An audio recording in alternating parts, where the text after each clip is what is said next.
पुण्यातील बावधन बुद्रुक गावच्या परिसरात बुधवारी सकाळी एक हेलिकॉप्टर कोसळल्याची दुर्घटना घडली आहे। या दुर्घटनेत हेलिकॉप्टरमध्ये असणारे 2 वैमानिक आणि एका अभियंत्याचा जागीच मृत्यू झालाय। हेलिकॉप्टर डोंगराळ भागातून जात असताना मोठ्या प्रमाणावर धुकं होतं, त्याचा अंदाज न आल्यानं हेलिकॉप्टर कोसळलं असावं असा प्राथमिक अंदाज आहे। हेरिटेज एव्हिएशन कंपनीचं हे हेलिकॉप्टर मुंबईतील जुहूच्या दिशेने निघालं होतं। अजित पवार गटाचे नेते सुनील तटकरे यांना घेण्यासाठी हे हेलिकॉप्टर पुण्याहून मुंबईत येत होतं। मात्र त्यापूर्वीच हा अपघात घडला, त्यामुळे रायगडचे खासदार सुनील तटकरे हे बालंबाल बचावले असल्याचं समजतं। हेलिकॉप्टर दरीत कोसळल्यानंतर इंजिनने लगेच पेट घेतला, त्यामुळे स्फोट होऊन हेलिकॉप्टरचे अक्षरशः तुकडे झाले। त्यामुळे आतमध्ये असणारे वैमानिक आणि अभियंत्याचा मृतदेह छिन्नविछिन्न झाला होता। सुनील तटकरे यांनी मंगळवारीच ट्विन इंजिन ऑगस्टा बनावटीच्या या हेलिकॉप्टरनं प्रवास केला होता।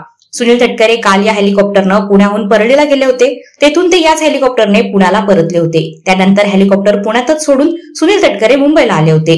आज सुनील तटकरे पुन्हा याच हेलिकॉप्टरने रायगड जिल्ह्यातील सुतारवाडी येथे जाणार होते। त्यासाठी ऑक्सफर्ड काउंटी रिसॉर्टच्या हेलिपॅडवरून सकाळी 6:45च्या सुमारास या हेलिकॉप्टरने उड्डाण केलं होतं। मात्र त्यानंतर काही वेळातच हेलिकॉप्टर बावधन बुद्रुक परिसरातील दरीत कोसळलं। ऑगस्टा 109 असं या हेलिकॉप्टरचं नाव होतं। हेलिकॉप्टरमध्ये असलेल्या वैमानिकांची ओळख पटली असून कॅप्टन पिल्लई आणि कॅप्टन परमजित सिंग असं मृत वैमानिकांची नावं आहेत, तर मृत अभियंत्याचं नाव प्रीतम भारद्वाज असं आहे। राज्यात येत्या काही दिवसांमध्ये विधानसभा निवडणुकीचा प्रचार सुरू होणार आहे, त्यासाठी राजकीय पक्षांना हेच हेलिकॉप्टर भाडेतत्वावर दिलं जाणार होतं, अशी ही माहिती आता समोर येत आहे।